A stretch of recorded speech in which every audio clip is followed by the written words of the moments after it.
Welcome back, dear children. So in the last video we have discussed about three important terms. So which were they?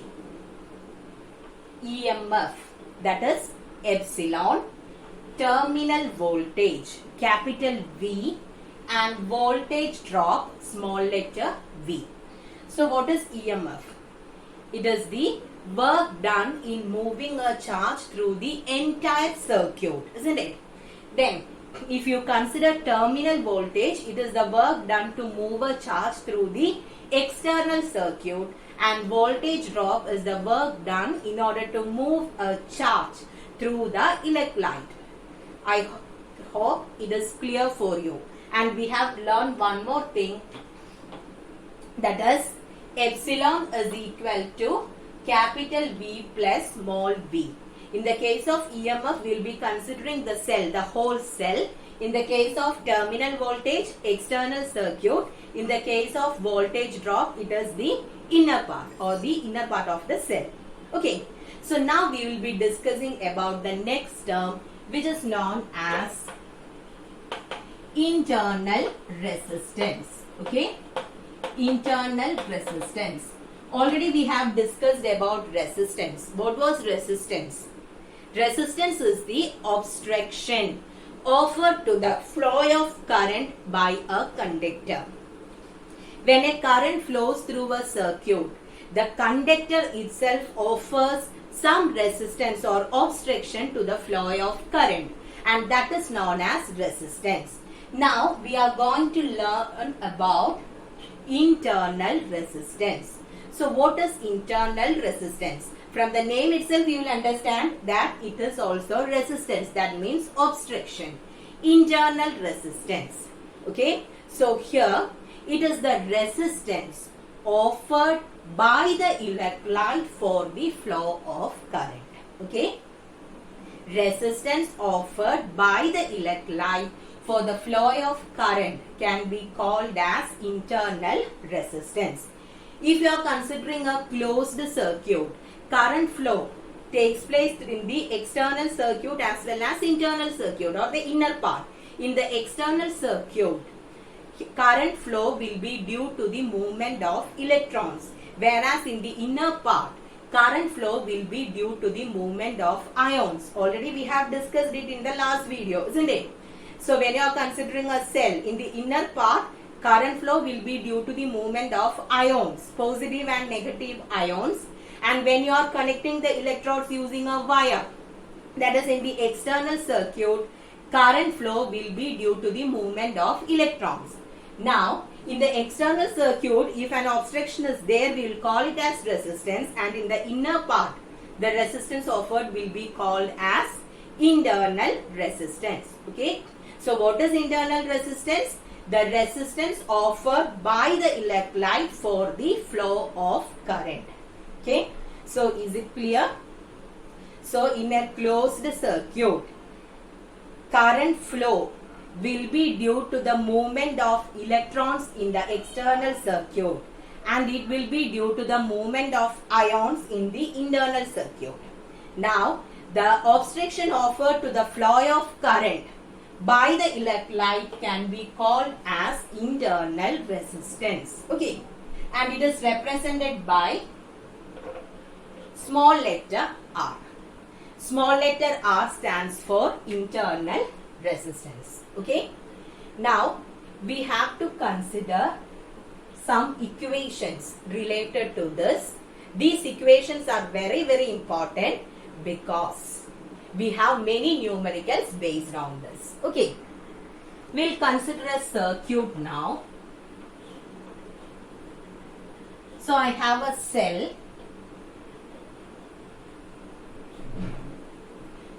Here, for a cell, we will be showing the EMF, isn't it? So let epsilon be the EMF offered by this cell. Then this be the internal resistance. That is the resistance offered by the cell. And these ends are connected to an external resistor of resistance capital R. So this is our circuit.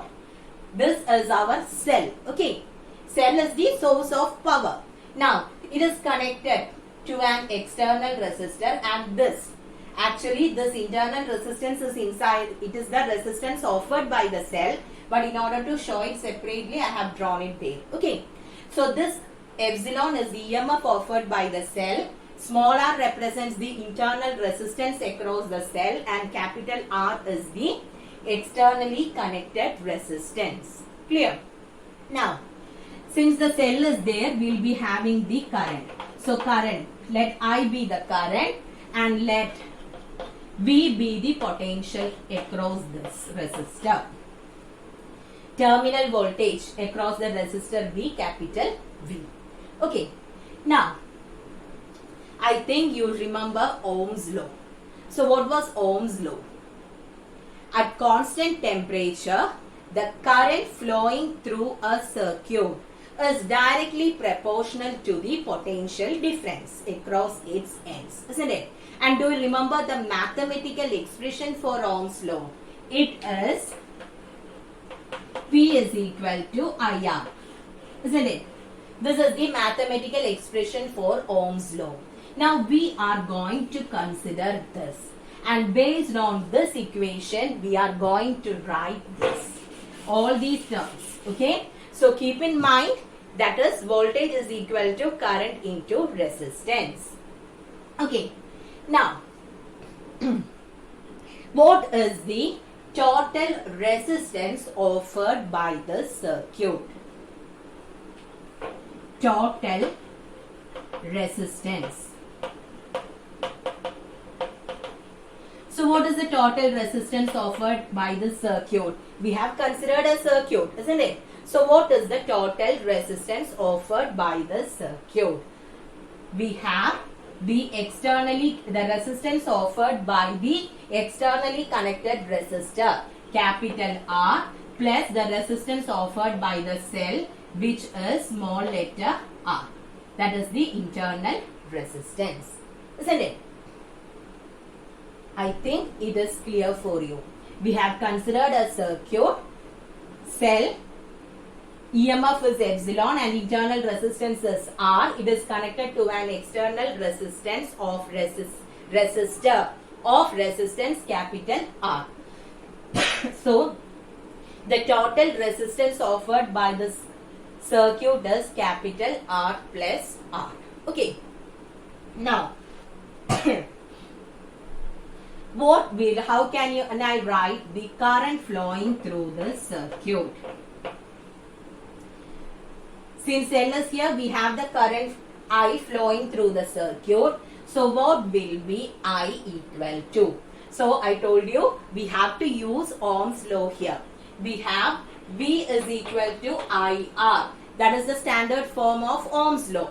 So here, how can I write I in terms of V and R? I is equal to V by R, isn't it? That is how we will write the equation. So I is equal to, it is voltage by resistance. Here instead of V, what can I write? Epsilon. Then instead of R, it is R plus R. Is it clear? Total resistance offered by the circuit is R plus R, where capital R is the external resistance and small r is the internal resistance.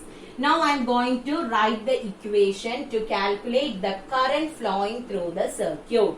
So current I is equal to, from Ohm's law we have V is equal to IR. So I will be equal to V by R. So instead of V here we will be keeping epsilon by total resistance offered by the circuit is R plus R. So epsilon by R plus R. Now, I'm just cross multiplying this. I'll keep epsilon here. R plus R will be taken to this side. Is it correct? Just cross multiplying. I into R plus R is equal to epsilon. Now, let me write epsilon here. Epsilon is equal to IR plus IR. Okay. I just removed the bracket. Now, what is I into R? What is I into R? I is the current, R is the externally connected resistance. So can you tell me what is I into R? I into R is the terminal voltage. Okay. So this is equal to capital V plus what is I into small r? I into small r is voltage drop.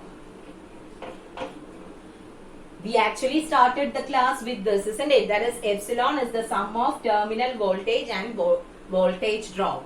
And we got the same equation here. So I'll tell you once again.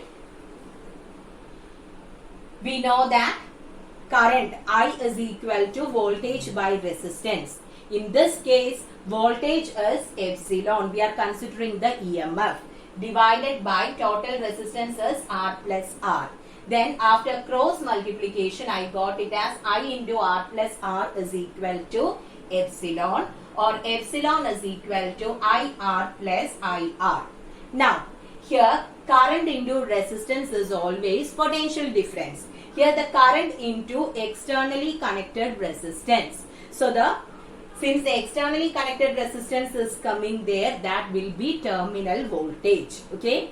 Here I have the internal resistance. So the resistance offered by the electrolyte is internal resistance. Work done to move the charge through the electrolyte is voltage drop. So I into R is voltage drop. Okay. So what can you infer from this?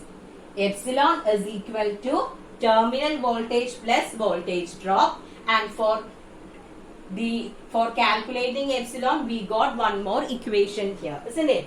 So V will be always I into R, small v will be equal to I into small r. So actually no need to by heart this derivation. What you should remember is these things, okay? Especially this one, then this. This is what you should remember.